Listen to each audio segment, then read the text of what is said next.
Jimmy Carter. Published December 17th, 2017. Special characters are denoted as follows: and, beginning and ending single or double quotations, and, left and right parentheses, an M dash, 3 consecutive periods. James Earl Carter Jr., born October 1st, 1924, is an American politician who served as the 39th President of the United States from 1977 to 1981. Before his presidency, he served as the 76th Governor of Georgia from 1971 to 1975, after 2 terms in the Georgia State Senate from 1963 to 1967. Carter has remained active in public life during his post-presidency, and in 2002 he was awarded the Nobel Peace Prize for his work in co-founding the Carter Center. Raised in a wealthy family of peanut farmers in the southern town of Plains in Georgia, Carter graduated from the United States Naval Academy in 1946 with a Bachelor of Science degree and joined the United States Navy, where he served on submarines. After the death of his father in 1953, Carter abandoned his naval career and returned home in Georgia to take on the reins of his family's peanut growing business. Despite his deceased father's wealth, Carter inherited comparatively little due to his father's forgiveness of debts and the division of wealth amongst his younger siblings. Nevertheless, his ambitions to expand and grow the Carter's peanut business was successfully fulfilled. During this period, fueled by the political climate of racial segregation in the United States and the growing civil rights movement, Carter became a motivated activist within the Democratic Party. From 1963 to 1967, Carter served in the Georgia State Senate, and in 1970, he was elected as governor of Georgia, defeating former Governor Carl Sanders in the Democratic primary on an anti-segregationist platform advocating affirmative action for ethnic minorities. Carter remained in his position as governor until 1975. Despite being little known outside of Georgia at the start of the campaign, Carter won the 1976 Democratic presidential nomination and entered the presidential race as the dark horse candidate. In the presidential election, Carter defeated incumbent Republican President Gerald Ford in a close election. On his second day in office, Carter pardoned all evaders of the Vietnam War drafts. During Carter's term as president, 2 new cabinet-level departments, the Department of Energy and the Department of Education, were established. He established a national energy policy that included conservation, price control, and new technology. In foreign affairs, Carter pursued the Camp David Accords, the Panama Canal treaties, the second round of strategic arms limitation talks, SALT-II, and the return of the Panama Canal Zone to Panama. On the economic front, he confronted persistent stagflation, a combination of high inflation, high unemployment and slow growth. The end of his presidential tenure was marked by the 1979-1981 Iran hostage crisis, the 1979 energy crisis, the 3 Mile Island nuclear accident, and the Soviet invasion of Afghanistan. In response to the invasion, Carter ended détente, escalated the Cold War, and led the international boycott of the 1980 Summer Olympics in Moscow. In 1980, Carter faced a primary challenge from Senator Ted Kennedy, but Carter won re-nomination at the 1980 Democratic National Convention.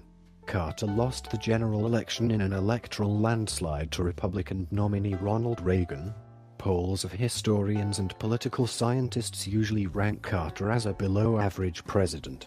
In 2012, Carter surpassed Herbert Hoover as the longest retired president in U.S. history. He is also the first president to mark the 40th anniversary of his inauguration. He set up the Carter Center in 1982 as his base for advancing human rights.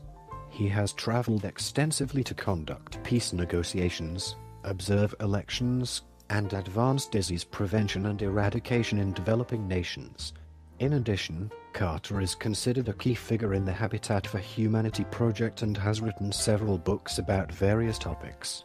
In reference to current political views, he has criticized some of Israel's actions and policies in regards to the Israeli-Palestinian conflict and has advocated for a two-state solution. He has vigorously opposed the Supreme Court's decision in Citizens United v. FEC to strike down limits on campaign spending by corporations and unions, saying that the US is no longer a functioning democracy and now has a system of unlimited political bribery.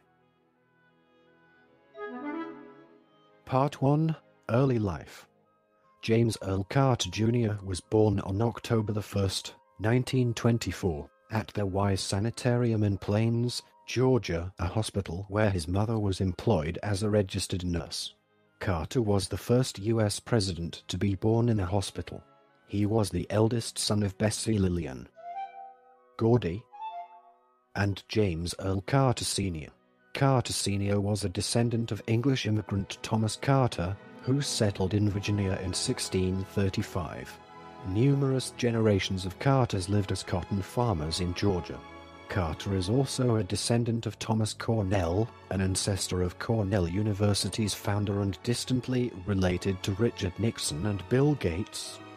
Plains was a boomtown of 600 people at the time of Carter's birth.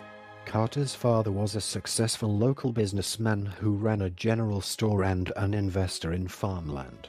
He previously served as a reserve second lieutenant in the U.S. Army's Quartermaster Corps during World War I. The family moved several times during Carter Jr.'s infancy. The Carters settled on a dirt road in nearby Archery, which was almost entirely populated by impoverished African American families. They eventually had 3 more children: Gloria, Ruth, and Billy. Carter got along well with his parents, although his mother worked long hours and was often absent in his childhood. Although Earl was staunchly pro-segregation, he allowed his son to befriend the black farmhands' children. Carter was an enterprising teenager who was given his own acre of Earl's farmland where he grew, packaged, and sold peanuts. He also rented out a section of tenant housing that he had purchased. Part 1. Early life. Chapter 1. Education. Carter attended the Plains High School from 1937 to 1941. By that time, the Great Depression had impoverished Archery and Plains, but the family benefited from New Deal farming subsidies, and Earl took a position as a community leader. Young Jimmy was a diligent student with a fondness for reading.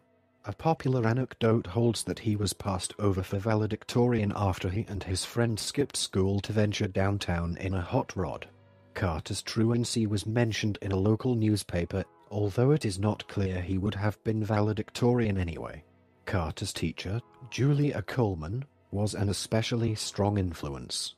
As an adolescent, Carter played on the Plains High School basketball team. He also joined the Future Farmers of America and developed a lifelong interest in woodworking. Part 2. Naval Career. Carter had long dreamed of attending the U.S. Naval Academy in Annapolis.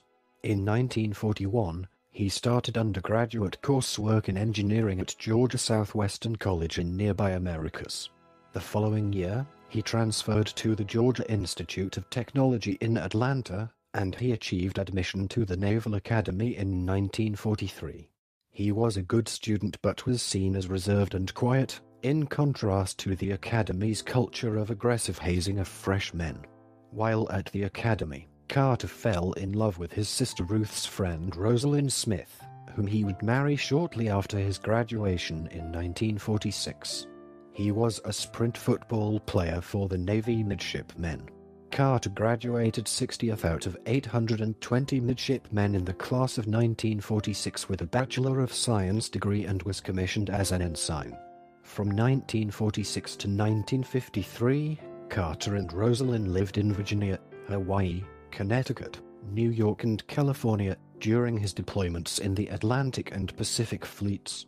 In 1948, he began officers' training for submarine duty and served aboard the United States ship, the Pomfret, SS 391-6. He was promoted to lieutenant junior grade in 1949. In 1951 he became attached to the diesel-electric USS K-1F, A.K.A. The United States ship Barracuda, SS K-1-6, qualified for command, and served in several duties including executive officer. In 1952, Carter began an association with the U.S. Navy's fledgling nuclear submarine program, then led by Captain Hyman G. Rickover. Rickover's demands on his men and machines were legendary, and Carter later said that, next to his parents, Rickover was the greatest influence on his life. He was sent to the Naval Reactors Branch of the Atomic Energy Commission in Washington, D.C. for 3-month temporary duty, while Rosalind moved with their children to Schenectady, New York. On December 12, 1952, an accident with the experimental NRX reactor at Atomic Energy of Canada's Chalk River Laboratories caused a partial meltdown resulting in millions of liters of radioactive water flooding the reactor building's basement and leaving the reactor's core ruined. Carter was ordered to Chalk River to lead a U.S. maintenance crew that joined other American and Canadian service personnel to assist in the shutdown of the reactor.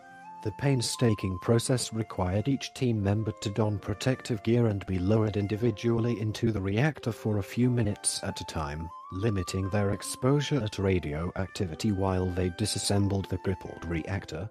During and after his presidency, Carter said that his experience at Chalk River had shaped his views on atomic energy and led him to cease development of a neutron bomb. In March 1953 he began Nuclear Power School, a 6-month non-credit course covering nuclear power plant operation at Union College in Schenectady, with the intent to eventually work aboard the United States ship Seawolf, SSN-575-6, which was planned to be one of the first 2 U.S. nuclear submarines. However, Carter's father died 2 months before construction of Seawolf began, and Carter sought and obtained a release from active duty to enable him to take over the family peanut business. Deciding to leave Schenectady proved difficult. Settling after moving so much, Rosalind had grown comfortable with their life. Returning to small-town life in Plains seemed a monumental step backward, she said later. On the other hand, Carter felt restricted by the rigidity of the military and yearned to assume a path more like his father's. Carter was honorably discharged from the Navy on October 9, 1953. He served in the inactive Navy Reserve until 1961, and left the service with the rank of lieutenant. Carter used his nuclear training when evaluating the 3 Mile Island accident as president. His awards included the American Campaign Medal, World War II Victory Medal, China Service Medal, and National Defense Service Medal. Part 3. Farming. Earl Carter died a relatively wealthy man, having also recently been elected to the Georgia House of Representatives. However, between his forgiveness of debts and the division of his wealth among heirs, his son Jimmy inherited comparatively little. For a year, Jimmy, Rosalind, and their 3 sons lived in public housing in Plains. Carter is the only U.S. president to have lived in subsidized housing. Carter was knowledgeable in scientific and technological subjects, and he set out to expand the family's peanut growing business. The transition from Navy to agribusinessman was difficult, because his first-year harvest failed due to drought. Carter was compelled to open several bank lines of credit to keep the farm afloat. Meanwhile, he also took classes and read up on agriculture while Rosalind learned accounting to manage the business's books. Though they barely broke even the first year, the Carters grew the business and became quite successful. Part 4. Early political career, 1962 to 1971. Part 4. Early political career, 1962 to 1971. Chapter 1. Georgia State Senator, 1963 to 1967. Racial tension was inflamed in Plains by the 1954 U.S. Supreme Court's anti-segregation ruling in Brown v. Board of Education. Carter was in favor of racial tolerance and integration.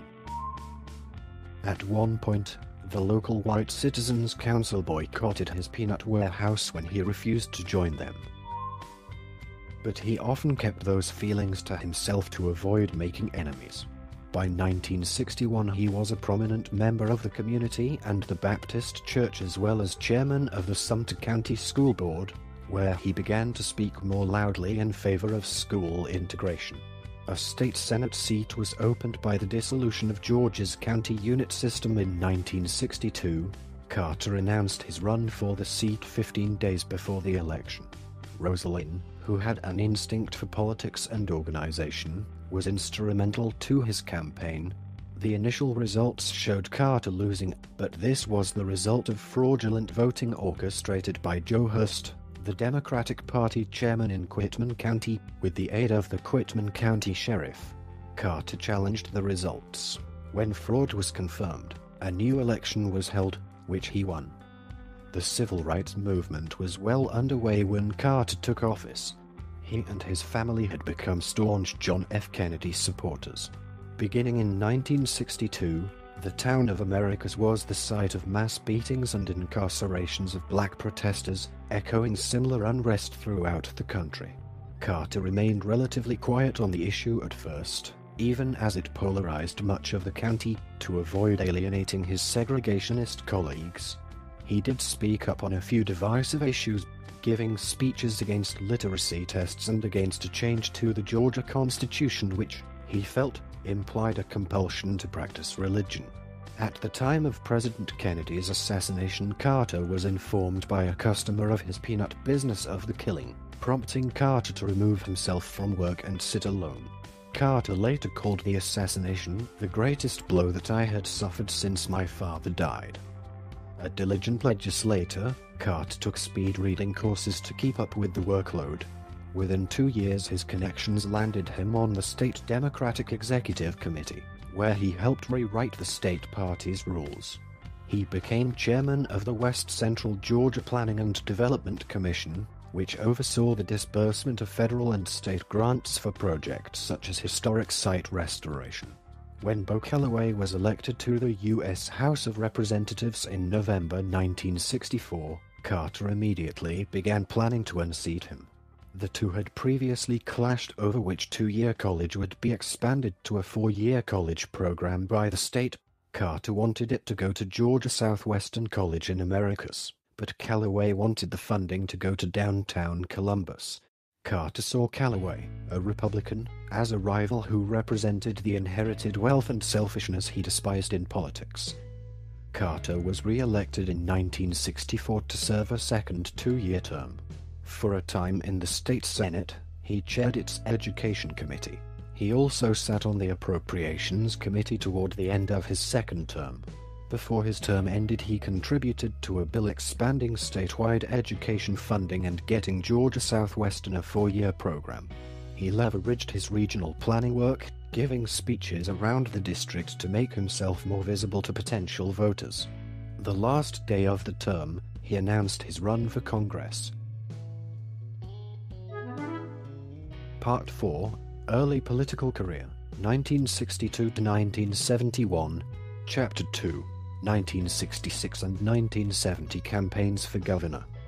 The congressional race of 1966 was shaken up in mid-May when the Republican incumbent, Bo Calloway, dropped out and decided to run for governor of Georgia instead. Calloway was a very strong candidate, and state Democrats panicked over the prospect of losing the governorship they had held since Reconstruction. Carter soon decided to follow Calloway and run for governor himself. In the Democratic primary, he ran as a moderate alternative to both the liberal former Governor Ellis Arnold and the conservative Lester Maddox. In a press conference, he described his ideology as conservative, moderate, liberal, and middle of the road. I believe I am a more complicated person than that. He lost the Democratic primary, but drew enough votes as a third-place candidate to force Arnold into a runoff election with Maddox. A chain of events then resulted in Maddox, the dark horse candidate, being elected governor. The result was a sharp blow to Carter, who was left deeply in debt. His attempt to rescue the race from Callaway had resulted in the unlikely election of the segregationist Maddox, which he considered an even worse outcome. Carter returned to his agriculture business and, during the next 4 years, carefully planned his next campaign for governor in 1970. This period was a spiritual turning point for Carter. He grew increasingly evangelical, undertaking several religious missions in other states. Inspired by his sister Ruth and liberal theologians such as Reinhold Niebuhr, he declared himself born again, a growing movement in 1960s America. His last child Amy was born during this time, on the 19th of October 1967. The liberal former governor, Carl Sanders, was Carter's main opponent in the 1970 Democratic primary. Carter ran a more modern campaign this time around, employing printed graphics and statistical analysis. Responding to poll data, Carter leaned more conservative than before. He positioned himself as a populist, quickly going negative against Sanders for his wealth, labeling him Cufflinks Carl and associating him with the National Democratic Party. He accused Sanders of corruption, but when pressed by the media, could come up with no evidence. Throughout the campaign, Carter sought both the black vote and the Wallace vote, after the prominent segregationist George Wallace of Alabama. While he met with black figures such as Martin Luther King Sr. and Andrew Young, and visited many black-owned businesses, he also praised Wallace and promised to invite him to give a speech in Georgia. He implied support or dislike of private schools, depending on the audience. The appeal to racism became more blatant over time. Carter's senior campaign aides handed out a photograph of his opponent Sanders celebrating with black basketball players. That September, Carter came ahead of Sanders in the first ballot by 49 to 38%, leading to a runoff. The subsequent campaign grew even more bitter. Despite his early support for civil rights, Carter's campaign criticized Sanders for supporting Martin Luther King Jr. Carter won the runoff election with 60% of the vote, winning 7% of the black vote, and went on to win the general election easily over the Republican Hal Suit, a local news anchor. Once he was elected, Carter changed his tone and began to speak against Georgia's racist politics. Leroy Johnson, a black state senator, voiced his support for Carter, saying, "I understand why he ran that kind of ultra-conservative campaign. I don't believe you can win this state without being a racist." Part 5, Governor of Georgia, 1971 to 1975. Carter was sworn in as the 76th governor of Georgia on January 12, 1971. He declared in his inaugural speech that the time of racial discrimination is over. No poor, rural, weak, or black person should ever have to bear the additional burden of being deprived of the opportunity for an education, a job, or simple justice. The crowd was reportedly shocked by this message, contrasting starkly with Georgia's political culture and particularly Carter's campaign. The many segregationists who had supported Carter during the race felt betrayed. Time magazine ran a story on the progressive New South governors elected that year in a May 1971 issue, featuring a cover illustration of Carter. Lester Maddox, Carter's predecessor as governor, became lieutenant governor. Carter had endorsed Maddox, although the two did not campaign as a ticket. The two found little common ground during their 4 years of service, often publicly feuding with each other. Richard Russell Jr., then President pro tempore of the United States Senate, died in office during Carter's second week in office. The newly inaugurated governor appointed David H. Gambrill, state Democratic Party chair, to fill Russell's unexpired term in the Senate a week after Russell's death on February 1. With Carter's reluctance to engage in backslapping and political favors, the legislature found him frustrating to work with. He looked to aggressively expand the governor's authority while reducing the complexity of the state government. Therefore, he negotiated a bill allowing him to propose executive restructuring and to force a vote on it. He implemented zero-based budgeting within state departments and added a judicial selection commission to verify the credentials of judges appointed by the governor.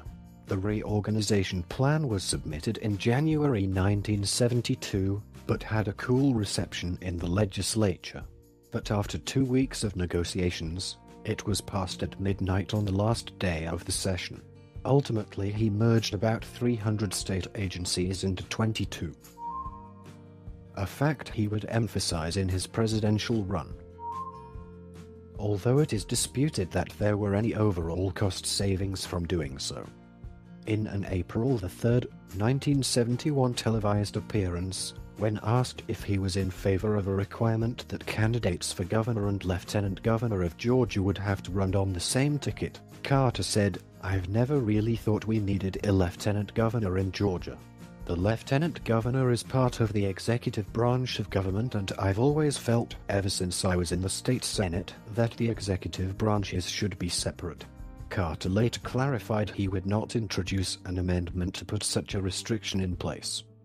On July 8, 1971, during an appearance in Columbus, Georgia, Carter stated his intent to establish a Georgia Human Rights Council that would work toward solving issues within the state ahead of any potential violence. In a July 13, 1971 news conference, Carter announced his ordering of department heads to reduce spending for the aid of preventing a $57 million deficit by the end of the 1972 fiscal year, specifying that each state department would be impacted and estimating that 5% more than revenue being taken in by the government would be lost if state departments continued full using allocated funds. On January 13, 1972, Carter requested the state legislature provide funding for an early childhood development program along with prison reform programs and $48 million in pay taxes for nearly all state employees.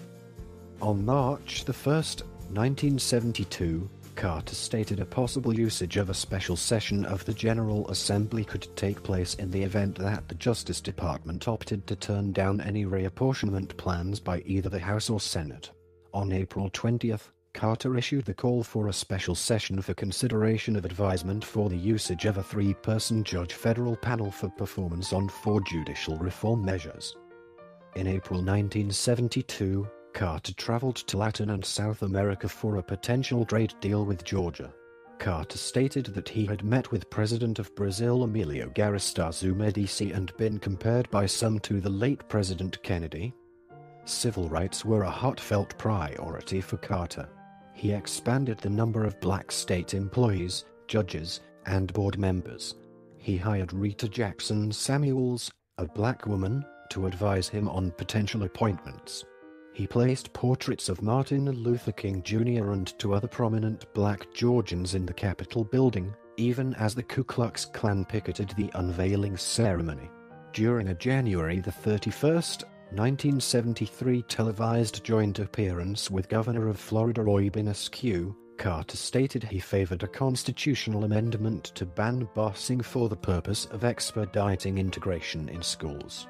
Still, Carter tried to keep his conservative allies comfortable. He co-sponsored an anti-busing resolution with George Wallace at the 1971 National Governors Conference, which Carter also hosted. After the U.S. Supreme Court threw out Georgia's death penalty statute in Furman v. Georgia, 1972. Carter signed a revised death penalty statute which addressed the court's objections, thus reintroducing the practice in the state. Carter later regretted endorsing the death penalty, saying, "I didn't see the injustice of it as I do now." Carter pushed reforms through the legislature to provide equal state aid to schools in the wealthy and poor areas of Georgia, set up community centers for mentally handicapped children, and increased educational programs for convicts. He took pride in his program for the appointment of judges and state government officials. Under this program, all such appointments were based on merit, rather than political influence. In one of his more controversial decisions, he vetoed a plan to build a dam on Georgia's Flint River. After surveying the river and the literature himself, he argued that the U.S. Army Corps of Engineers was underestimating both the project's cost and its impact on the region. The veto won the attention of environmentalists nationwide. When Lieutenant William Calley was convicted in a military trial and sentenced to life for his role in the My Lai massacre in South Vietnam, a politically polarizing issue, Carter avoided paying direct tribute to Calley. He instead instituted American Fighting Man's Day and asked Georgians to drive for a week with their lights on in support of the military. Part 5, Governor of Georgia Chapter 1, National Ambition. Looking toward a potential presidential run, Carter engaged himself in national politics and public appearances. He was named to several Southern planning commissions and was a delegate to the 1972 Democratic National Convention, where the liberal U.S. Senator George McGovern was their likely presidential nominee. Carter tried to ingratiate himself with the conservative, anti-McGovern voters, so that the convention would consider him for McGovern's running mate on a compromise ticket. He endorsed Senator Henry "Scoop" Jackson, in part to distance himself from George Wallace. Carter was still fairly obscure at the time, and his attempt at triangulation failed. The 1972 Democratic ticket went to McGovern and Senator Thomas Eagleton. On August 3rd, Carter met with Wallace in Birmingham, Alabama to discuss preventing the Democratic Party from losing in a landslide during the November elections. After McGovern's loss in November 1972, Carter began meeting regularly with his fledgling campaign staff. He had quietly decided to begin putting a presidential bid together. He tried unsuccessfully to become chairman of the National Governors Association to boost his visibility. On David Rockefeller's endorsement, he was named to the Trilateral Commission in April 1973. The following year, he was named chairman of the Democratic National Committee's congressional, as well as gubernatorial, campaigns. In 1973, he appeared on the game show What's My Line, where a group of celebrity panelists would try to guess his occupation. None recognized him, and it took several rounds of question and answer before movie critic Gene Shalit correctly guessed he was a governor. In May 1973, Carter warned the Democratic Party against politicizing the Watergate scandal, the occurrence of which he attributed to President Richard Nixon exercising isolation from Americans and secrecy in his decision-making. Part 6, 1976 Presidential Campaign. Part 6, 1976 Presidential Campaign, Chapter 1, Democratic Primary. On December 12, 1974, Carter announced his candidacy for President of the United States at National Press Club in Washington, D.C., his speech containing themes of domestic inequality, optimism, and change. When Carter entered the Democratic Party presidential primaries, he was considered to have little chance against nationally better-known politicians. His name recognition was 2%. As late as January 26, 1976, Carter was the first choice of only 4% of Democratic voters, according to a Gallup poll. Citation needed. Yet, by mid-March 1976, Carter was not only far ahead of the active contenders for the Democratic presidential nomination, he also led President Ford by a few percentage points, according to Shoup. As the Watergate scandal of President Nixon was still fresh in the voters' minds, Carter's position as an outsider, distant from Washington, D.C., became an asset. He promoted government reorganization. Carter published Why Not the Best? In June 1976 to help introduce himself to the American public.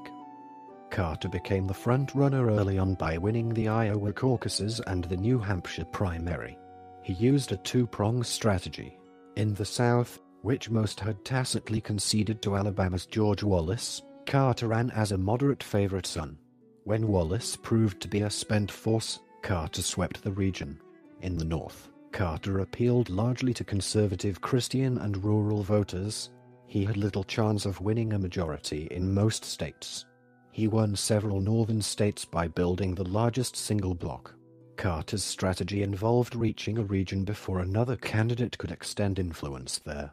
He had traveled over 50,000 miles, visited 37 states, and delivered over 200 speeches before any other candidate announced that he was in the race.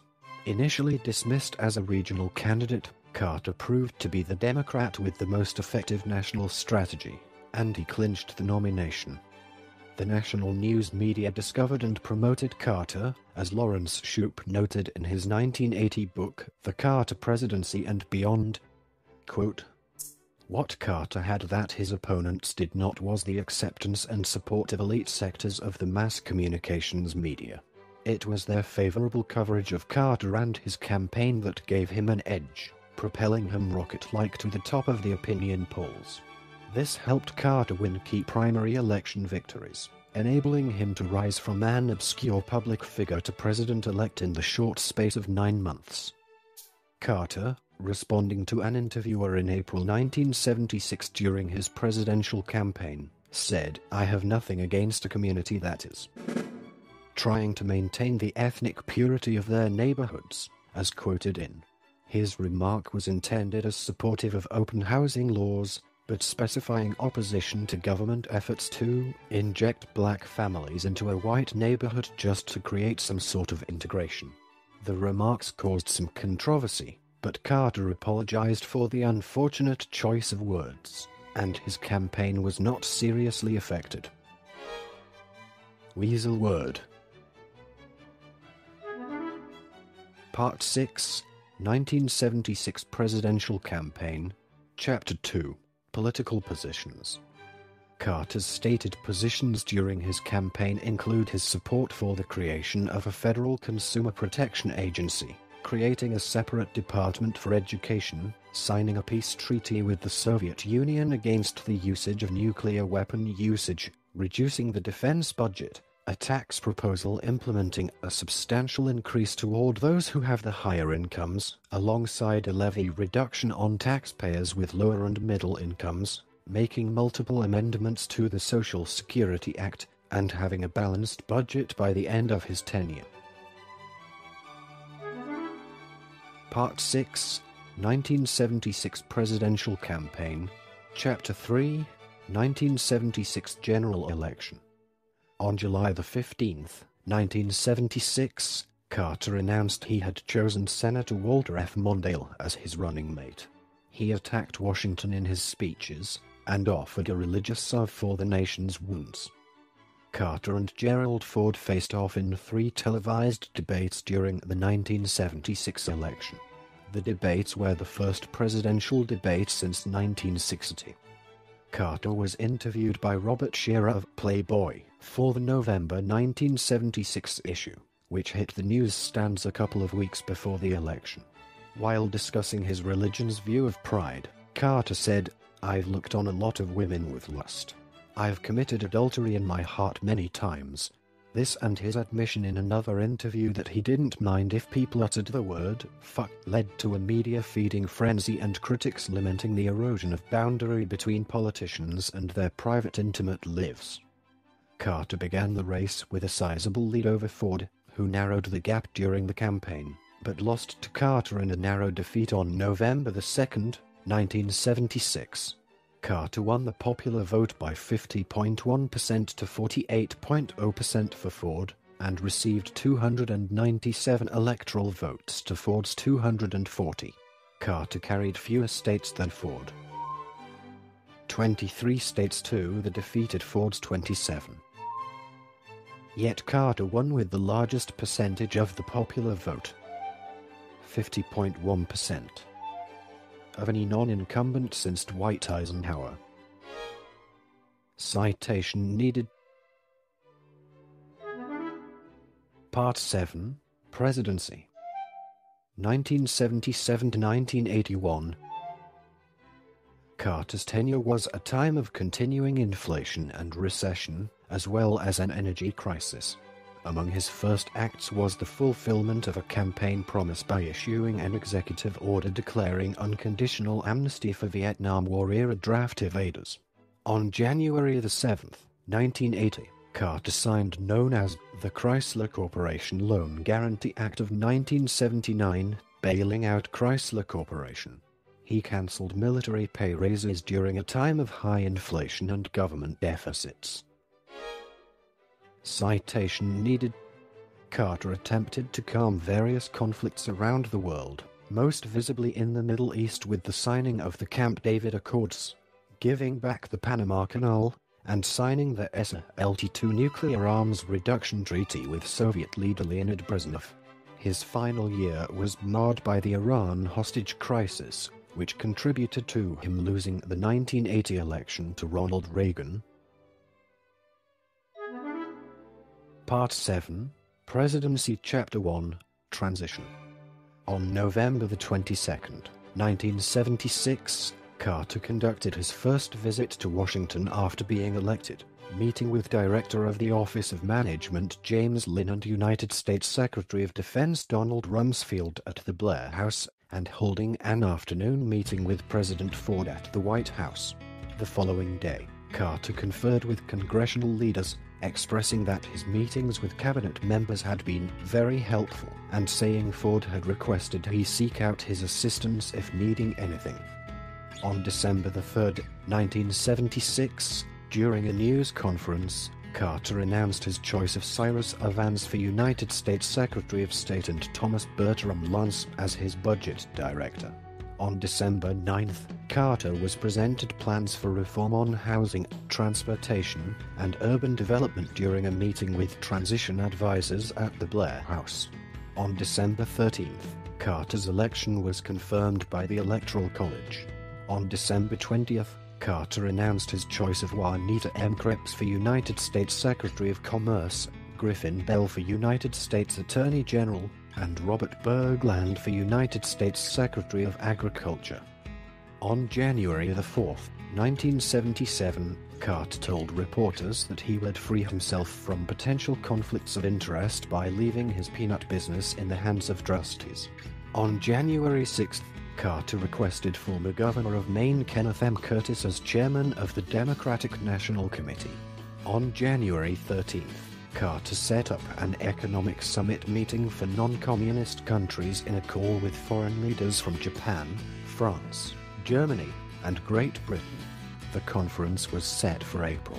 On January 18, Carter named John F. O'Leary for Administrator of the Federal Energy Administration, William Nordhaus and Lily Grammarly for membership on the Council of Economic Advisers, Anthony M. Solomon for Undersecretary of the Treasury for Monetary Affairs, C. Fred Bergson for Assistant Secretary of the Treasury for Monetary Affairs, and Kenneth S. Axelson for Deputy Secretary of the Treasury. Part 7, Presidency Chapter 2, Domestic Policy. Chapter 2, Domestic Policy, Section 1, U.S. Energy Crisis. On April 18, 1977, Carter delivered a televised speech declaring that the U.S. energy crisis during the 1970s was the moral equivalent of war. He encouraged energy conservation by all U.S. citizens and installed solar water heating panels on the White House. He wore sweaters to offset turning down the heat in the White House. On August 4, 1977, Carter signed the Department of Energy Organization Act of 1977, forming the Department of Energy, the first new cabinet position in 11 years. During the signing ceremony, Carter cited the impending crisis of energy shortages, with causing the necessity of the legislation. At the start of a September 29, 1977 news conference, under the impression he had not come across well in addressing energy during his prior press session, Carter stated that the House of Representatives had adopted almost all of the energy proposal he had made 5 months prior and called the compromise a turning point in establishing a comprehensive energy program. The following month, on October 13, Carter stated he believed in the Senate's ability to pass the energy reform bill and identified energy as the most important domestic issue that we will face while I am in office. On January 12, 1978, during a press conference, Carter said the continued discussions about his energy reform proposal had been long and divisive and arduous, as well as hindering to national issues that needed to be addressed with the implementation of the law. In an April 11, 1978 news conference, Carter said his biggest surprise, in the nature of a disappointment since becoming president, was the difficulty Congress had in passing legislation, citing the energy reform bill in particular. "I never dreamed a year ago in April when I proposed this matter to the Congress that a year later it still would not be resolved." On March 1, 1979, Carter submitted a standby gasoline rationing plan per the request of Congress. Carter delivered an address stressing the urgency of energy conservation on April 5. During an April 30 news conference, Carter said it was imperative that the House Commerce Committee approve the standby gasoline rationing plan and called on Congress to pass the several other standby energy conservation plans he had proposed. On July 15, 1979, Carter delivered a nationally televised address in which he identified what he believed to be a crisis of confidence among the American people, under the advisement of pollster Pat Cattle, who believed Americans faced a crisis in confidence from events of the 1960s and 1970s prior to Carter taking office. The address would be cited as Carter's malaise speech, memorable for mixed reactions and his use of rhetoric. The speech's negative reception came from a view that Carter did not state efforts on his own part to address the energy crisis and was too reliant on Americans. Chapter 2. Domestic Policy. Section 2. EP Love Canal Superfund. In 1978, Carter declared a federal emergency in the neighborhood of Love Canal in the city of Niagara Falls, New York. More than 800 families were evacuated from the neighborhood, which was built on top of a toxic waste landfill. The Superfund law was created in response to the situation. Federal disaster money was appropriated to demolish the approximately 500 houses, the 99th Street School, and the 93rd Street School, which were built on top of the dump, and to remediate the dump and construct a containment area for the hazardous wastes. This was the first time that such a process had been undertaken. Carter acknowledged that several more love canals existed across the country, and that discovering such hazardous dump sites was one of the grimmest discoveries of our modern era. Chapter 2. Domestic Policy. Section 3. Relations with Congress. Carter's refusal to play by Washington rules, missed and never returned phone calls on his part, verbal insults, and an unwillingness to return political favors contributed to Carter's lack of ability to pass legislation through Congress. During a February 23, 1977 press conference, Carter stated that it was inevitable that he would come into conflict with Congress and added that he had found a growing sense of cooperation with Congress and met in the past with congressional members of both parties. Carter developed a bitter feeling following an unsuccessful attempt at having Congress enact the scrapping of several water projects, which he had requested during his first 100 days in office and received opposition from members of his party. As a rift ensued between the White House and Congress afterward, Carter noted the liberal wing of the Democratic Party was the most ardently against his policies, attributing this to Ted Kennedy wanting the presidency. Carter, thinking he had support from 74 congressmen, issued a hit list of 19 projects that he claimed were pork barrel spending that he claimed would result in a veto on his part if included in any legislation. He found himself at odds with congressional Democrats once more, Speaker of the House of Representatives Tip O'Neill finding that inappropriate for a president to pursue what had traditionally been the role of Congress. Carter was also weakened by assigning a bill that contained many of the hit list projects. In a June 23, 1977 address to a fundraising dinner for the Democratic National Committee, Carter said, "I think it's good to point out tonight, too, that we have evolved a good working relationship with the Congress. For 8 years we had government bipartisanship. Now we have government bipartnership." At a July 28, 1977 news conference, assessing the first 6 months of his presidency, Carter spoke of his improved understanding of Congress. "I have learned to respect the Congress more in an individual basis. I've been favorably impressed at the high degree of concentrated experience and knowledge that individual members of Congress can bring on a specific subject, where they've been the chairman of a subcommittee or committee for many years and have focused their attention on this particular aspect of government life, which I will never be able to do." Chapter 2. Domestic Policy. Section 4. Economy. Carter's presidency had an economic history of two roughly equal periods, the first 2 years being a time of continuing recovery from the severe 1973-75 recession, which had left fixed investment at its lowest level since the 1970 recession and unemployment at 9%, and the last 2 years marked by double-digit inflation, coupled with very high interest rates, oil shortages, and slow economic growth. Following a period of growth in 1977 and 1978 saw the creation of million net new jobs and real median household income growth by 5%, the 1979 energy crisis ended this period of growth, however, and as both inflation and interest rates rose, economic growth, job creation, and consumer confidence declined sharply. The relatively loose monetary policy adopted by Federal Reserve Board Chairman G. William Miller had already contributed to somewhat higher inflation, rising from 5.8% in 1976 to 7.7% in 1978.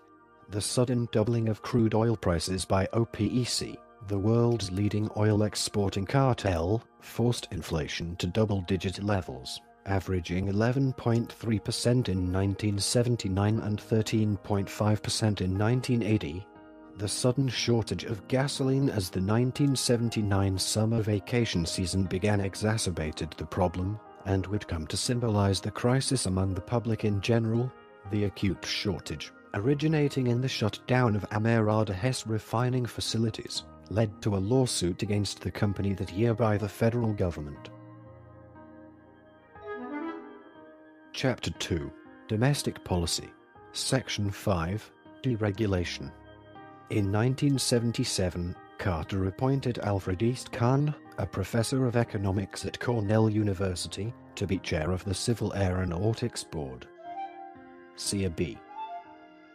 He was part of a push for deregulation of the industry, supported by leading economists, leading think tanks in Washington, a civil society coalition advocating the reform.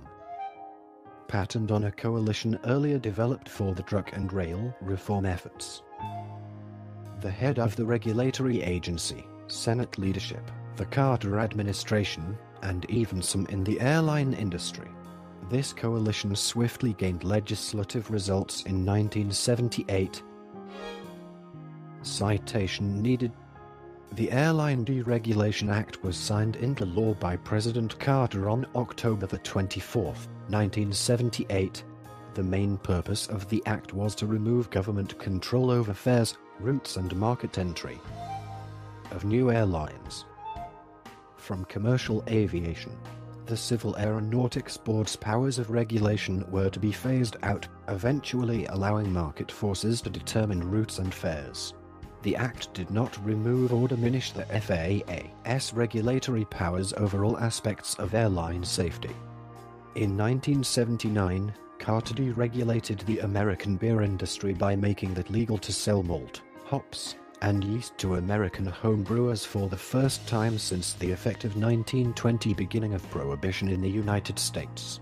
This Carter deregulation led to an increase in home brewing over the 1980s and 1990s that by the 2000s had developed into a strong craft microbrew culture in the United States, with 3,418 microbreweries, brewpubs, and regional craft breweries in the United States by the end of 2014. Chapter 2. Domestic Policy. Section 6. Healthcare. During his presidential campaign, Carter embraced healthcare reform akin to the Ted Kennedy-sponsored bipartisan universal national health insurance. Carter's proposals on healthcare while in office included an April 1977 mandatory healthcare cost proposal and a June 1979 proposal that provided private health insurance coverage. Carter saw the June 1979 proposal as a continuation of progress in American health coverage made by President Harry Truman, in the latter's proposed access to quality health care being a basic right to Americans and Medicare and Medicaid being introduced under President Lyndon B. Johnson. The April 1977 mandatory health care cost proposal was passed in the Senate and later defeated in the House. During 1978, Carter also conducted meetings with Kennedy for a compromise health care law that proved unsuccessful. Carter would later cite Kennedy's disagreements as having thwarted Carter's efforts to provide a comprehensive health care system for the country. Chapter 2. Domestic Policy. Section 7. Education. Early into his term, Carter collaborated with Congress to assist in fulfilling a campaign promise to create a cabinet-level education department. In a February 28, 1978 address at the White House, Carter argued, "Education is far too important a matter to be scattered piecemeal among various government departments and agencies, which are often busy with sometimes dominant concerns." On February 8, 1979, the Carter administration released an outline of its plan to establish an education department and asserted enough support for the enactment to occur by June. On October 17, 1979, Carter signed the Department of Education Organization Act into law, establishing the United States Department of Education. Carter expanded the Head Start program with the addition of 43,000 children and families, while the percentage of non-defense dollars spent on education was doubled. Carter was complimentary of the presidency of Lyndon B. Johnson and the 89th United States Congress for having initiated Head Start. In a November 1, 1980 speech, Carter stated his administration had extended Head Start to migrant children and was working hard right now with Senator Benson and with Kika de la Garza to make as much as $45 million available in federal money in the border districts to help with the increase in school construction for the number of Mexican school children who reside here legally. Part 7. Presidency. Chapter 3. Foreign Policy. Chapter 3. Foreign Policy. Section 1. Iran. On November 15, 1977, Carter pledged his administration would continue positive relations between the U.S. and Iran, calling its contemporary status strong, stable and progressive. Section 1. Iran. Subject 1. Iran hostage crisis. On November 4, 1979, a group of Iranian students, belonging to the Muslim student followers of the Imam's line, who were supporting the Iranian Revolution, took over the U.S. Embassy in Tehran. 52 American diplomats and citizens were held hostage for the next 444 days until January 20, 1981. During the crisis, Carter remained in isolation in the White House for more than 100 days, until he left to participate in the lighting of the national menorah on the ellipse. On April 7, 1980, Carter issued Executive Order 12,205, imposing economic sanctions against Iran, and announced further measures being taken by members of his cabinet and the American government that he deemed necessary to ensure a safe release. On April 24, 1980, Carter ordered Operation Eagle Claw to try free the hostages. The mission failed, leaving 8 American servicemen dead and causing the destruction of 2 aircraft. Chapter 3. Foreign Policy. Section 2. Soviet Union. On February 8, 1977, Carter stated he had urged the Soviet Union to align with the US in forming a comprehensive test ban to stop all nuclear testing for at least an extended period of time, and that he was in favor of the Soviet Union ceasing deployment of the RSD-10 Pioneer. On June 13, 1977, during a news conference, Carter reported that the US would beginning this week to work closely with the Soviet Union on a comprehensive test ban treaty to prohibit all testing of nuclear devices underground or in the atmosphere, and Paul Warnke would negotiate demilitarization of the Indian Ocean with the Soviet Union beginning the following week. During a December 30, 1977 news conference, Carter said throughout the period of the last few months, the United States and the Soviet Union have made great progress in dealing with a long list of important issues, the most important of which is to control the deployment of strategic nuclear weapons, and that the two countries sought to conclude SLT-2 talks by the spring of the following year. In the 1980 State of the Union address, Carter emphasized the significance of relations between the two regions. Now, as during the last 3.5 decades, the relationship between our country, the United States of America, and the Soviet Union is the most critical factor in determining whether the world will live at peace or be engulfed in global conflict. Section 2. Soviet Union. Subject 1. Soviet invasion of Afghanistan. Communists under the leadership of Nur Muhammad Taraki seized power in Afghanistan on April 27, 1978, the new regime, which was divided between Turki's extremist Khalq faction and the more moderate Parkam, signed a treaty of friendship with the Soviet Union in December of that year. Turki's efforts to improve secular education and redistribute land were accompanied by mass executions, including of many conservative religious leaders, and political oppression unprecedented in Afghan history, igniting a revolt by Mujahideen rebels. Following a general uprising in April 1979, Taraki was deposed by Khalq rival Hafizullah Amin in September. Amin was considered a brutal psychopath by foreign observers.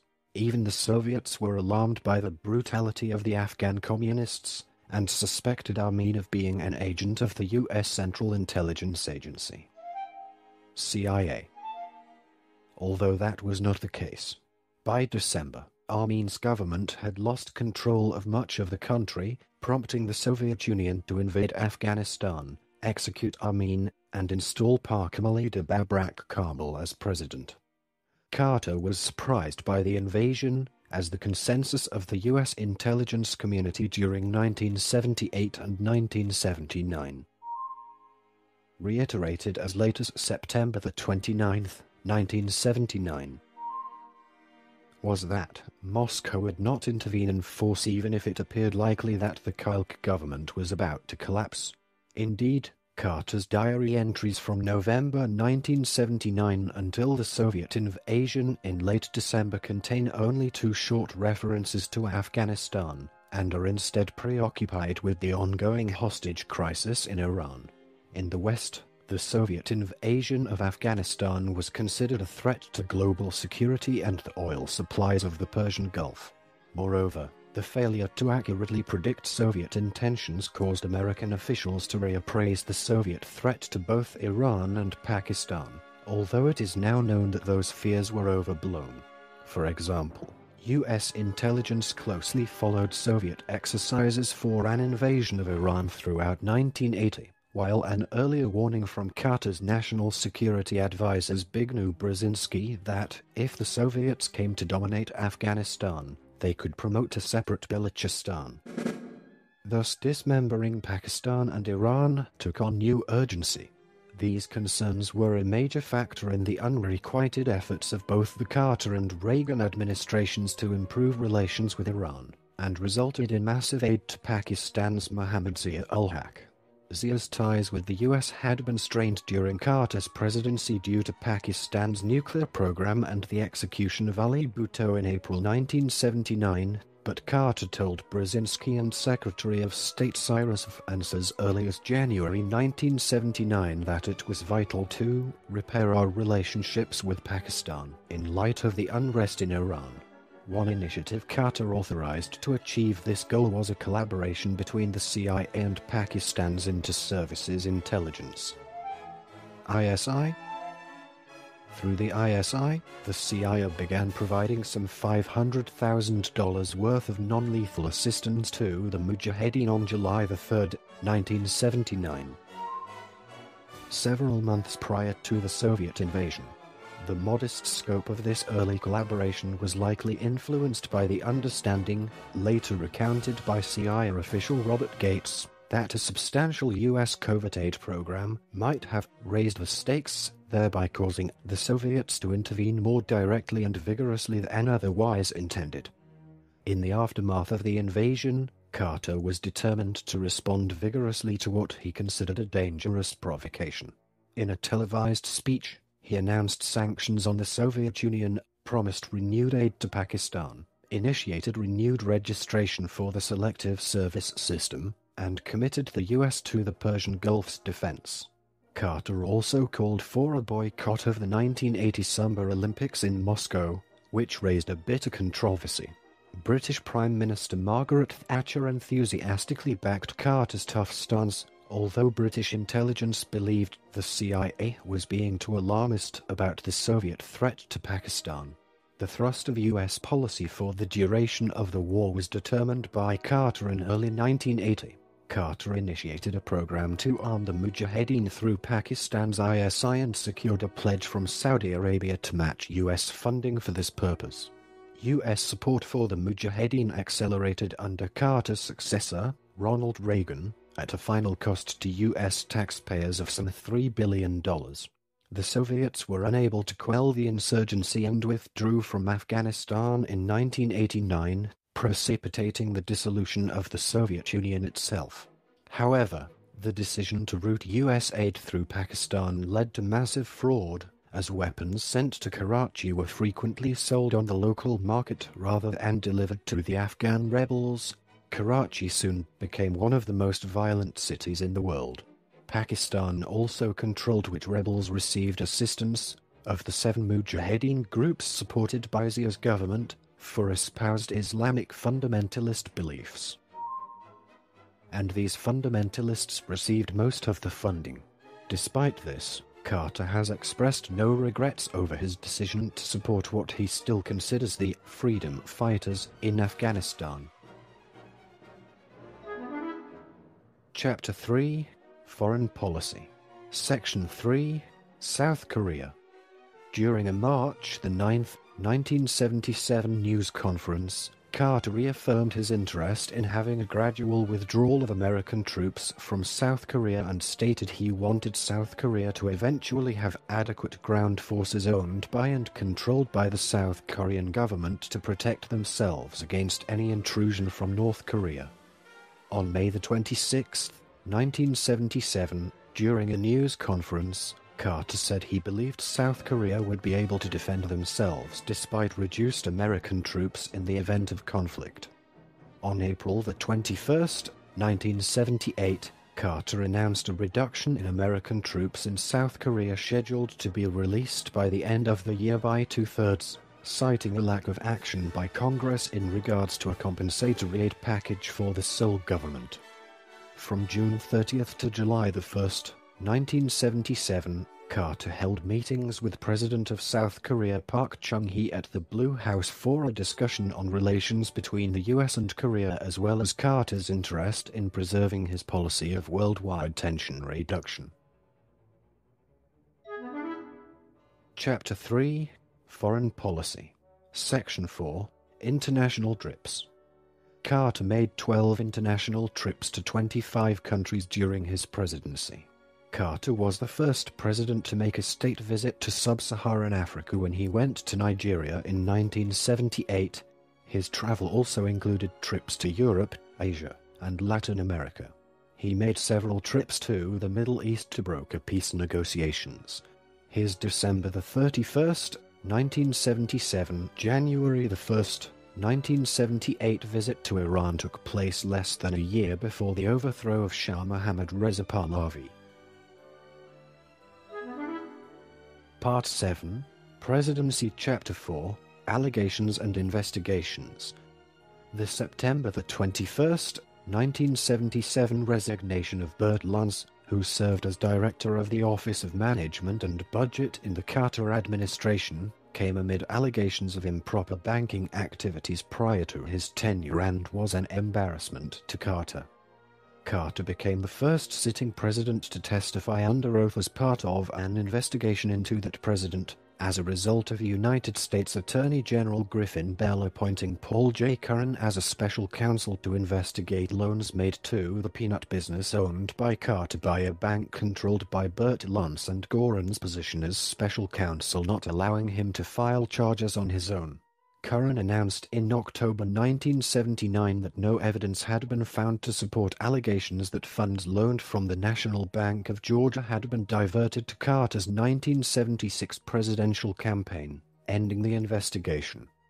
David W. Marston was fired by Attorney General Griffin Bell amid Marston's investigation into Joshua Eilberg, later pleading guilty to conflict of interest charges and being sentenced to 5 years of probation and a $10,000 fine. Part 7, Presidency Chapter 5, 1980 Presidential Campaign. Carter later wrote that the most intense and mounting opposition to his policies came from the liberal wing of the Democratic Party, which he attributed to Ted Kennedy's ambition to replace him as president. After Kennedy announced his candidacy in November 1979, questions regarding the latter's activities during his presidential bid were a frequency of Carter's press conferences held during the Democratic presidential primary. Kennedy surprised his supporters by running a weak campaign, and Carter won most of the primaries and secured re-nomination.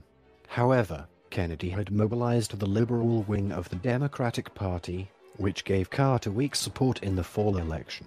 Carter and Vice President Mondale were formally nominated at the Democratic National Convention in New York City, delivering a speech notable for its tribute to the late Hubert Humphrey, who he initially called Hubert Horatio Hornblower.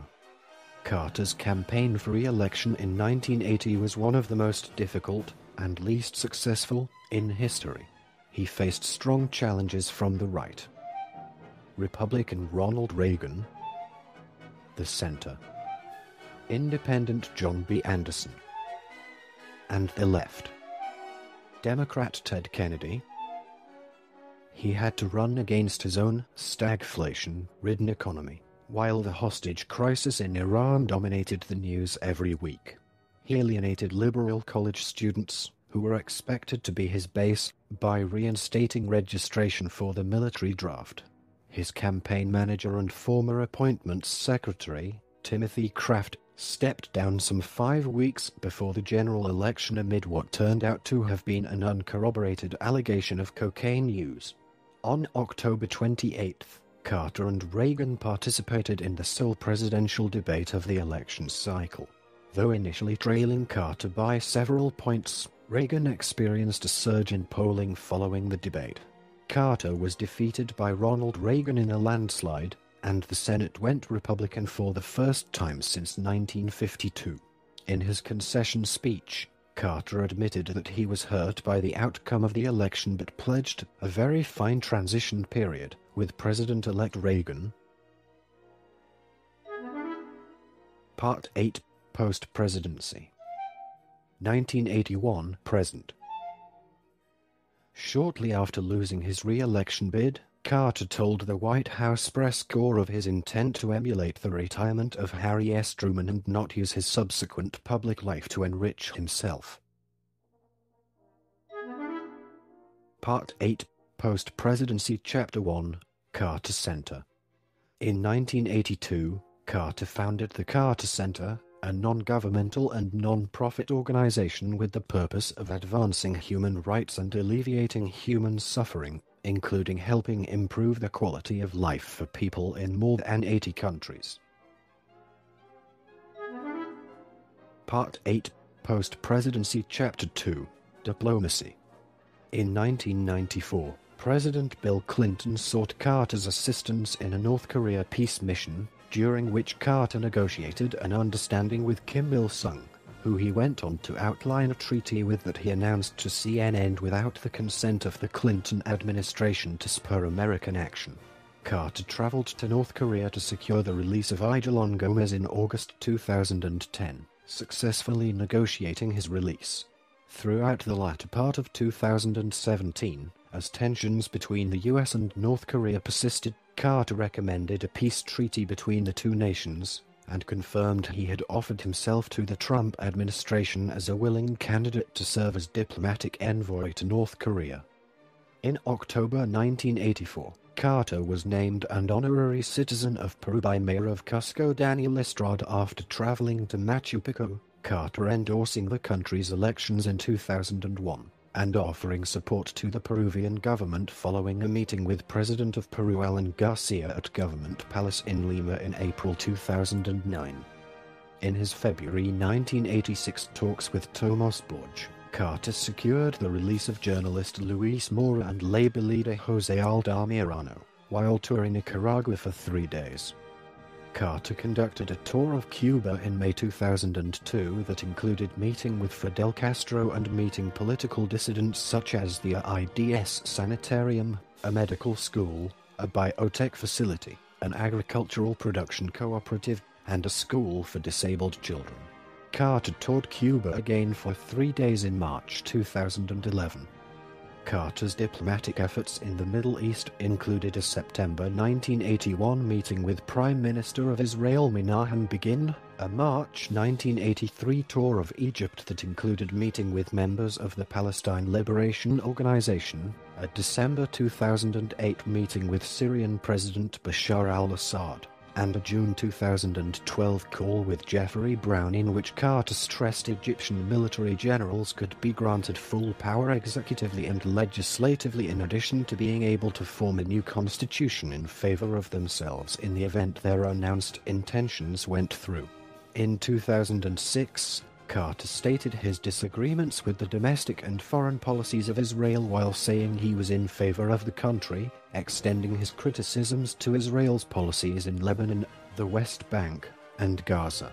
Carter traveled to Syria in April 2008, laying a wreath at the grave of Yasser Arafat in Ramallah and denying he had been contacted by the Bush administration in relation to meeting with Hamas leaders.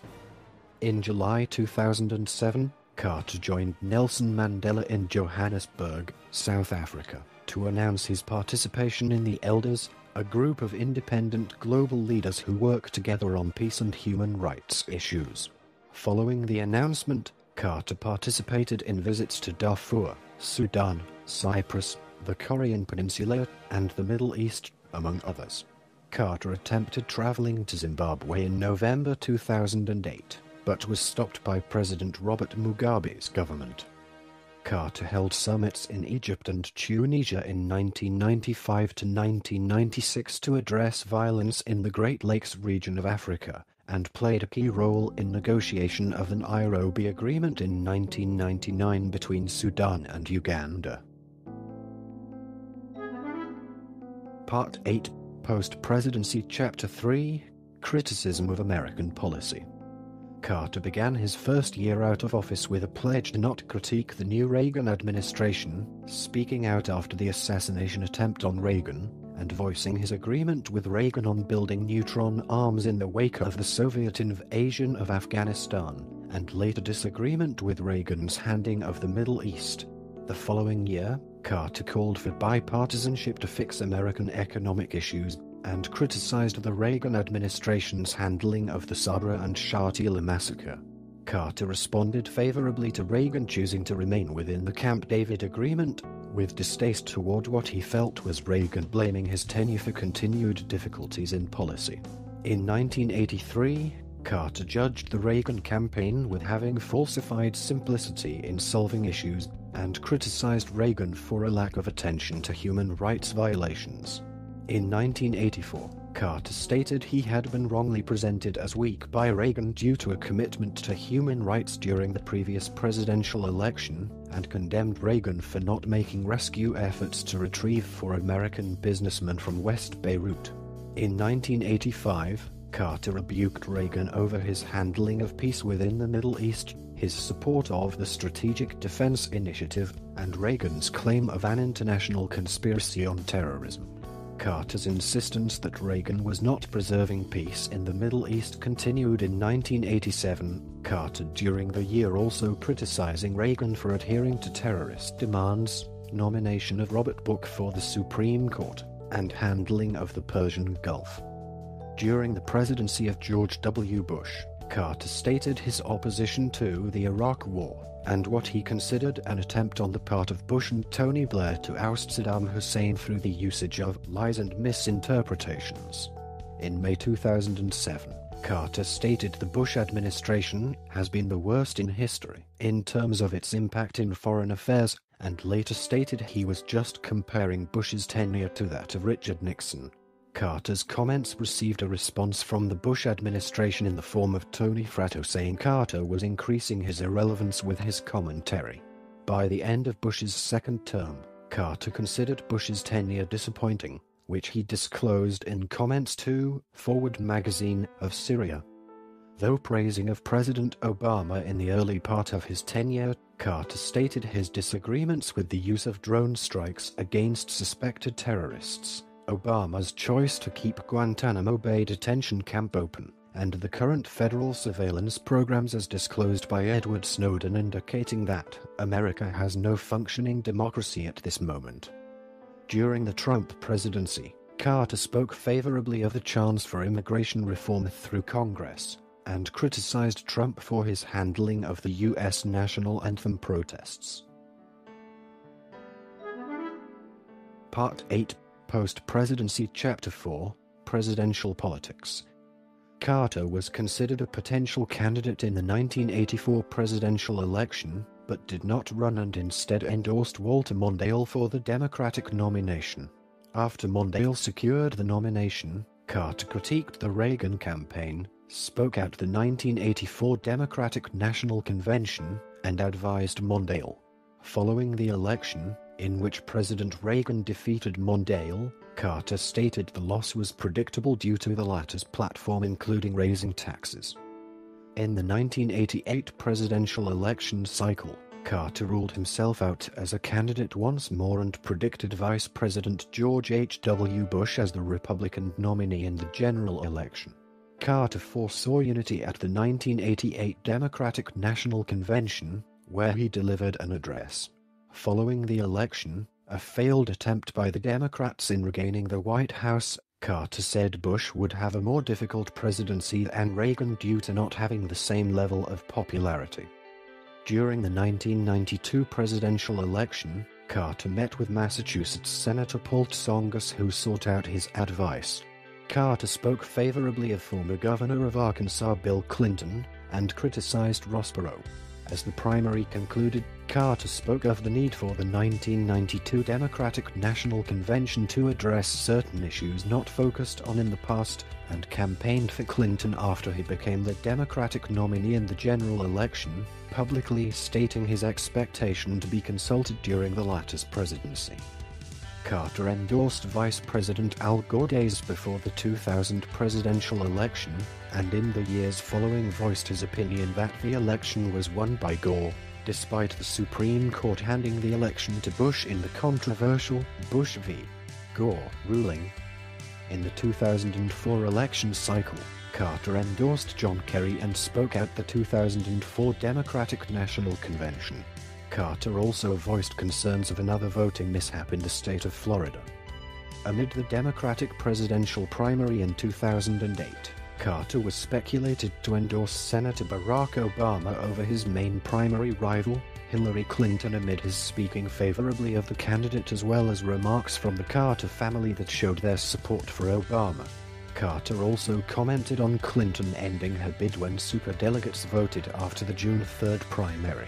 Leading up to the general election, Carter criticized John McCain, who responded to Carter's comments, and warned Obama against selecting Clinton as his running mate.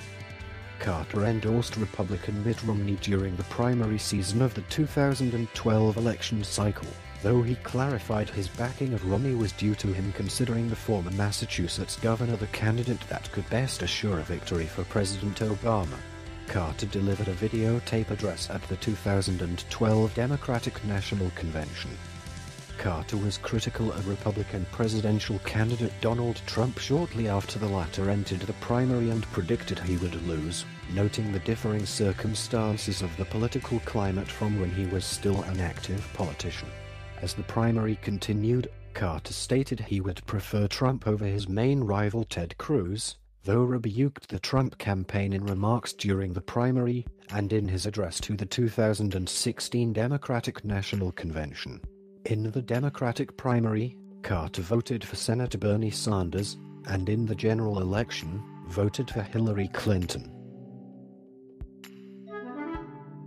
Part 8, Post-Presidency Chapter 5, Hurricane Relief. Carter criticized the Bush administration's handling of Hurricane Katrina, built homes in the aftermath of Hurricane Sandy, and partnered with former presidents to work with One America appeal to help the victims of Hurricane Harvey and Hurricane Irma in the Gulf Coast and Texas communities, in addition to writing op-eds about the goodness seen in Americans who assist each other during natural disasters. Part 8, Post-Presidency Chapter 6, Other Activities. Carter attended the dedication of his presidential library and those of Presidents Ronald Reagan, George H.W. Bush, Bill Clinton, and George W. Bush. Carter delivered eulogies at the funerals of Coretta Scott King and Gerald Ford. Carter serves as an honorary chair for the World Justice Project, and formerly served as one on the Continuity of Government Commission from 2003 to 2011. Part 9, Personal Views. Part 9, Personal Views. Chapter 1, Abortion.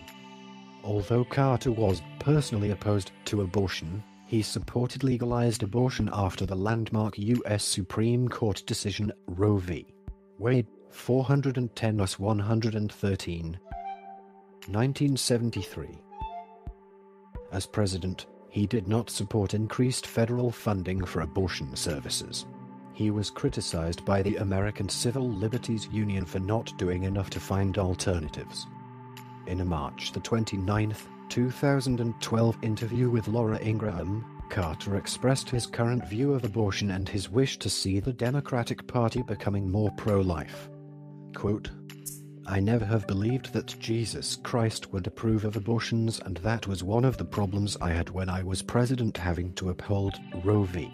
Wade, and I did everything I could to minimize the need for abortions. I made it easy to adopt children, for instance, who were unwanted, and also initiated the program called Women and Infant Children, or WIC program, that's still in existence now. But except for the times when a mother's life is in danger or when a pregnancy is caused by rape or incest, I would certainly not or never have approved of any abortions.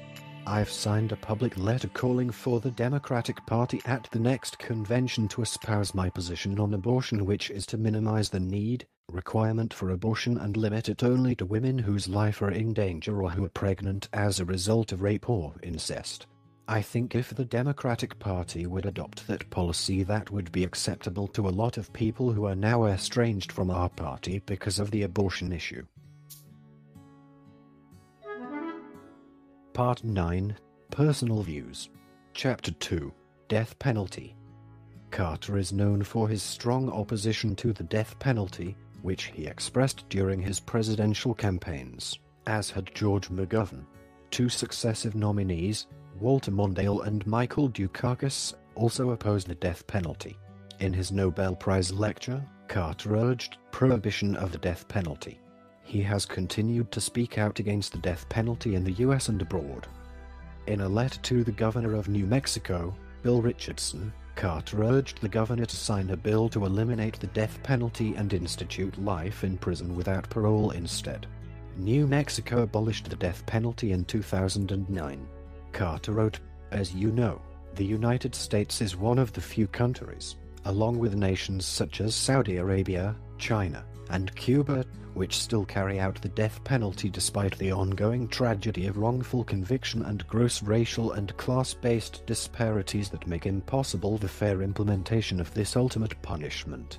In 2012, Carter wrote an op-ed in the LA Times supporting passage of a state referendum which would have ended the death penalty. He opened the article, "The process for administering the death penalty in the United States is broken beyond repair, and it is time to choose a more effective and moral alternative. California voters will have the opportunity to do this on Election Day." Carter has also called for commutations of death sentences for many death row inmates, including Brian K. Baldwin, executed in 1999 in Alabama. Kenneth Foster, sentence in Texas commuted in 2007. And Troy Anthony Davis, executed in Georgia in 2011. Part 9, Personal Views. Chapter 3, Equality for Women. In October 2000, Carter, a third-generation Southern Baptist, announced that he was severing connections to the Southern Baptist Convention over its opposition to women as pastors. What led Carter to take this action was a doctrinal statement by the convention, adopted in June 2000, advocating a literal interpretation of the Bible. This statement followed a position of the convention 2 years previously advocating the submission of wives to their husbands. Carter described the reason for his decision as due to an increasing inclination on the part of Southern Baptist Convention leaders to be more rigid on what is a Southern Baptist and exclusionary of accommodating those who differ from them. The New York Times called Carter's action the highest profile defection yet from the Southern Baptist Convention. In subsequent years, Carter has joined with other world leaders who have spoken out about the subjugation of women by religious and other institutions. On July 15, 2009, Carter wrote an opinion piece about equality for women in which he stated that he chooses equality for women over the dictates of the leadership of what has been a lifetime religious commitment. He said that the view that women are inferior is not confined to one faith, nor, tragically, does its influence stop at the walls of the church, mosque, synagogue, or temple. Carter stated, quote, "The truth is that male religious leaders have had, and still have, an option to interpret holy teachings either to exalt or subjugate women. They have, for their own selfish ends, overwhelmingly chosen the latter. Their continuing choice provides the foundation or justification for much of the pervasive persecution and abuse of women throughout the world. This is in clear violation not just of the Universal Declaration of Human Rights but also the teachings of Jesus Christ, the Apostle Paul, Moses and the prophets, Muhammad, and founders of other great religions, all of whom have called for proper and equitable treatment of all of the children of God. It is time we had the courage to challenge these views." In 2014, he published A Call to Action, Women, Religion, Violence, and Power. Part 9, Personal Views.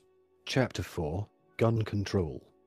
Carter has publicly expressed support for a ban on assault weapons and background checks of gun buyers. In May 1994, Carter and former Presidents Gerald Ford and Ronald Reagan wrote to the U.S. House of Representatives in support of banning semi-automatic assault guns.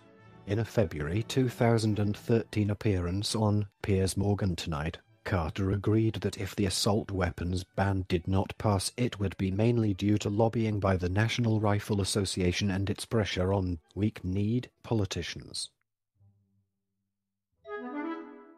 Part 9, Personal Views. Chapter 5, Same-Sex Marriage. Carter has stated that he supports same-sex marriage and civil ceremonies. He has also stated that he believes Jesus would also support it, saying, "I believe Jesus would. I don't have any verse in Scripture. I believe Jesus would approve gay marriage, but that's just my own personal belief. I think Jesus would encourage any love affair if it was honest and sincere and was not damaging to anyone else, and I don't see that gay marriage damages anyone else. In October 2014, Carter argued ahead of a Supreme Court ruling that legalization of same-sex marriage should be left up to the states and not mandated by federal law. Part 9. Personal Views. Chapter 6. Race in Politics. Carter ignited debate in September 2009 when he stated, "I think an overwhelming portion of the intensely demonstrated animosity toward President Barack Obama is based on the fact that he is a black man, that he is African American." Obama disagreed with Carter's assessment. On CNN, Obama stated, "Are there people out there who don't like me because of race? I'm sure there are. That's not the overriding issue here." Part 9. Personal Views. Chapter 7. Torture. In a 2008 interview with Amnesty International, Carter criticized the use of torture at Guantanamo Bay, saying that it contravenes the basic principles on which this nation was founded. He stated that the next president should make the promise that the United States will never again torture a prisoner. Part 9. Personal Views. Chapter 8. Healthcare. In an October 2013 interview, Carter labeled the Affordable Care Act President Obama's major accomplishment and said the implementation of it now is questionable at best. In July 2017, Carter concluded the U.S. would eventually see the implementation of a single-payer healthcare system. Part 10. Personal Life. Carter and his wife Rosalind are well known for their work as volunteers with Habitat for Humanity, a Georgia-based philanthropy that helps low-income working people around the world to build and buy their own homes and access clean water. Carter's hobbies include painting, fly fishing, woodworking, cycling, tennis, and skiing. He also has an interest in poetry, particularly the works of Dylan Thomas. During a state visit to the UK in 1977, Carter suggested that Thomas should have a memorial in Poets' Corner at Westminster Abbey. This was an idea that came to fruition in 1982. Part 10. Personal Life. Chapter 1. Religion. From a young age, Carter showed a deep commitment to Christianity. He teaches Sunday school and is a deacon at the Maranatha Baptist Church in his hometown of Plains. As president, Carter prayed several times a day and professed that Jesus Christ was the driving force in his life. Carter had been greatly influenced by a sermon he had heard as a young man. It asked, "If you were arrested for being a Christian, would there be enough evidence to convict you?" The New York Times noted that Carter had been instrumental in moving evangelical Christianity closer to the American mainstream during and after his presidency. In 2000, Carter severed his membership with the Southern Baptist Convention, saying the group's doctrines did not align with his Christian beliefs. In April 2006, Carter, former President Bill Clinton, and Mercer University President Bill Underwood initiated the New Baptist Covenant. The broadly inclusive movement seeks to unite Baptists of all races, cultures and convention affiliations. 18 Baptist leaders representing more than 20 million Baptists across North America backed the group as an alternative to the Southern Baptist Convention. The group held its first meeting in Atlanta, January 30th through February 1st, 2008. Part 10. Personal Life. Chapter 2. Family. Carter had 3 younger siblings, all of whom died of pancreatic cancer. Sisters Gloria Carter span 1926 to 1990, and Ruth Carter Stapleton 1929 to 1983, and brother Billy Carter 1937 to 1988. He was first cousin to politician Hugh Carter and a distant cousin to the Carter family of musicians. Carter and Rosalind Smith were married in July 1946. They have 3 sons, 1 daughter, 8 grandsons, 3 granddaughters, and 2 great-grandsons. They celebrated their 70th wedding anniversary in July 2016, making them the second longest-wed presidential couple after George and Barbara Bush. Their eldest son Jack Carter was the 2006 Democratic candidate for U.S. Senate in Nevada before losing to the Republican incumbent, John Ensign. Carter's grandson Jason Carter is a former Georgia state senator and in 2014 was the Democratic candidate for governor of Georgia, losing to the Republican incumbent, Nathan Deal. On December 20, 2015, while teaching a Sunday school class, Carter announced that his 28-year-old grandson Jeremy Carter had died from an unspecified illness. Part 10. Personal Life. Chapter 3. Cancer Diagnosis. On August 3, 2015, Carter underwent elective surgery to remove a small mass on his liver, and his prognosis for a full recovery was initially said to be excellent.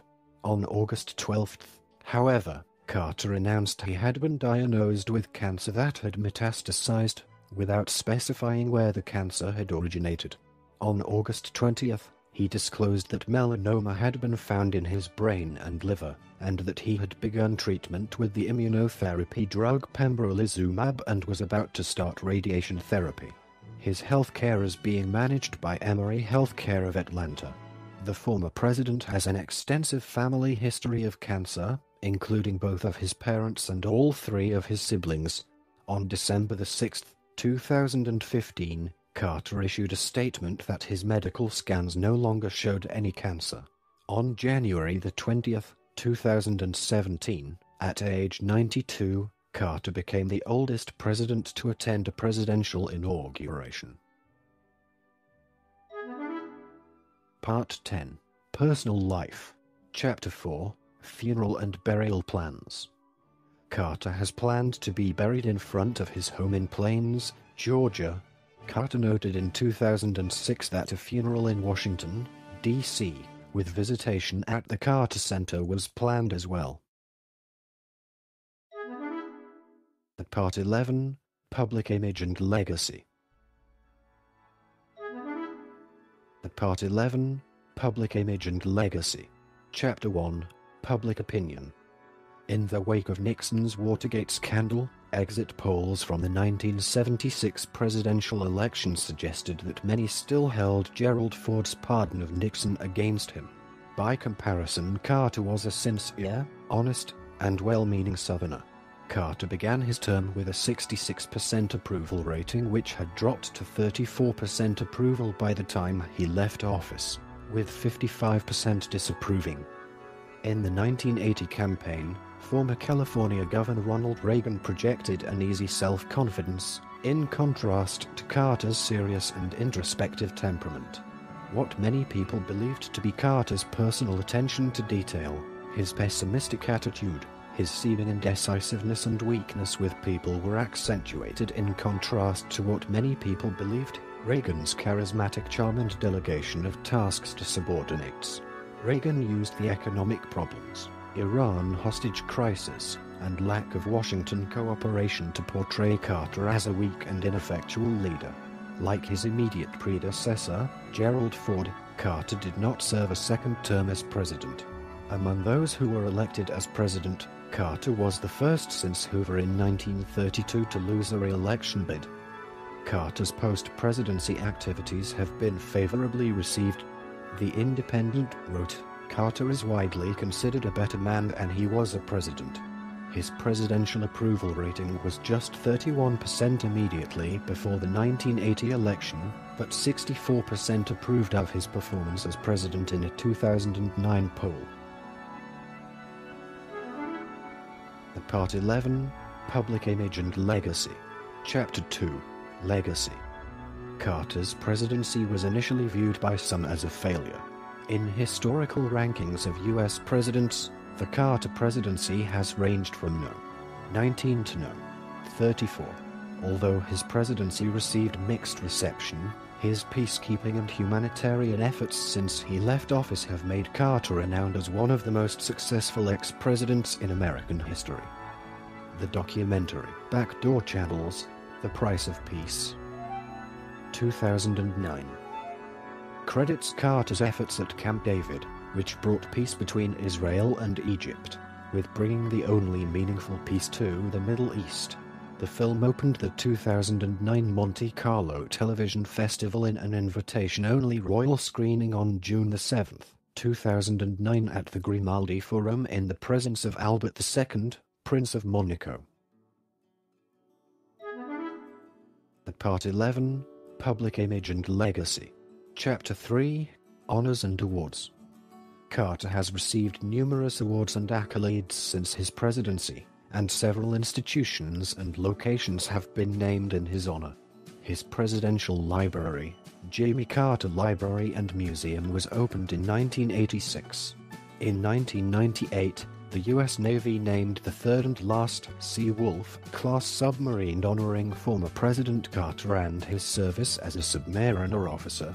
It became one of the few Navy vessels to be named for a person living at the time of naming.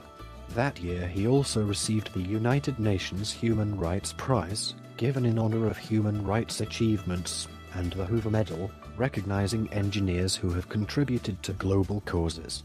He won the 2002 Nobel Peace Prize, which was partially a response to President George W. Bush's threats of war against Iraq and Carter's criticism of the Bush administration. Carter has been nominated 7 times for the Grammy Award for Best Spoken Word Album for audio recordings of his books, and has won twice. 4. Our Endangered Values: America's Moral Crisis, 2007. And A Full Life: Reflections at 90, 2016. The Sutherfield Airport in Americus, Georgia was renamed Jimmy Carter Regional Airport in 2009.